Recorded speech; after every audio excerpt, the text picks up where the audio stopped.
ఈరోజు క్రైస్తవ కుటుంబాలలో ఉన్న పిల్లలు బైబిల్ చదవటం కంటే లోక జ్ఞానాన్ని అభ్యసించడంలో పరుగులు తీస్తున్నారు.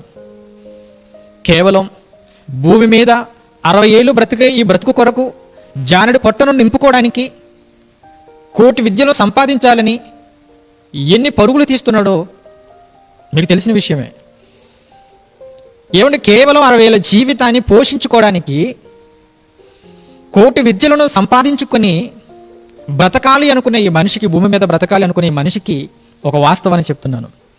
కేవలం 60 ఏళ్ళు బ్రతకడానికి కొన్ని గంటల పాటు, కొన్ని నెలల పాటు, కొన్ని సంవత్సరాల పాటు నీ సమయాన్ని వెచ్చించి లోకజ్ఞానాన్ని చదువుతున్నావు.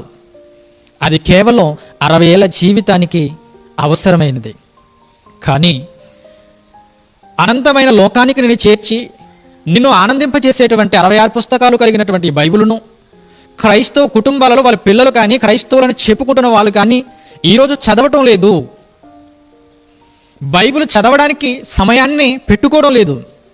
లోక సంబంధమైన ఎన్నో శుభకార్యాలకు వెళ్ళడానికి తమ సమయాన్ని వెచ్చించే క్రైస్తవ్యం, లోక సంబంధమైన ఎన్నో విషయాలను వినడానికి సమయాన్ని వెచ్చించేటువంటి ఈ క్రైస్తవ్యం బైబిల్ చదవడానికి ఏ రోజైనా కూర్చోగలుగుతుందో ఒక్కసారి మీరు ఆలోచించండి.